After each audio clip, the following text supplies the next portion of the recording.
So talk to us about the boom in secondhand clothing. What's really driving this? What are you seeing?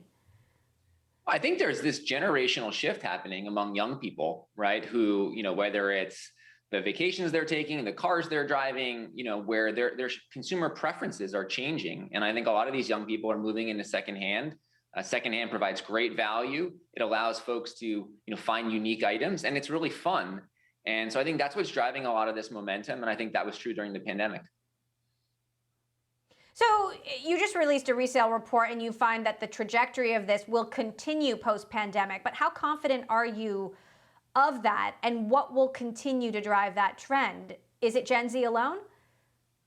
Well, what we're seeing, what's really driving the trend, Emily, in the out years is how many new suppliers, how many new sellers are coming into the market. And when you look at the number of people who say, hey, I'm interested in getting rid of things that I no longer wear or parting with things that I no longer use, that number is massive. And so when you look in the out years, what you're really seeing is this supply-driven marketplace.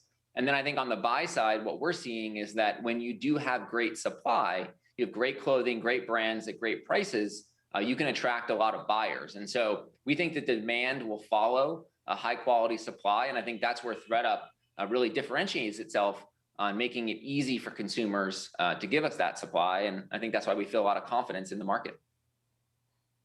So I've sold on thredUP, I've bought on thredUP. I'll say it definitely feels good when you know it's going to someone who will enjoy it, and when you're getting something special that someone else loved, essentially. But I wonder, do you think secondhand sales will ever beat fast fashion in sales? Because fast fashion is taking sustainability in a totally different direction. It's worse for the environment. Yeah, I mean, look, it's something that I'm concerned personally about. I think as a company, and for our kids, right, and for the planet, I think we all need to take a close look at fast fashion and the implications that it has, across the globe, frankly. And I'd like to believe that if brands and retailers can produce clothing that of higher quality, and we can build a great resale market for them, that ultimately that's a brighter future for clothing supply chains. It's a brighter future for customers. And so I'm pretty bullish on this evolution of consumer behavior. And I think retailers and brands will follow where the consumer is going. And I think that gives us a lot of confidence that fast fashion, that resale will be bigger than fast fashion over time. So I wonder what brands and retailers need to do to develop a strategy for resale. I mean, do they have to think at the very beginning of design and production that, ideally this piece will be passed down and passed down and passed down?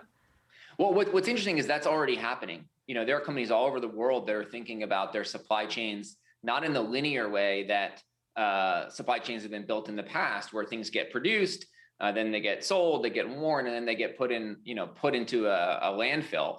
I think now most brands are thinking about the loop. And I think where we want to help them and play is, hey, let us help be part of your circular strategy. And I think the most exciting thing is just how much has changed in the last 2 years, where the conversation for the brands, the conversation for retailers is we have to think about the loop. We have to think about being more circular.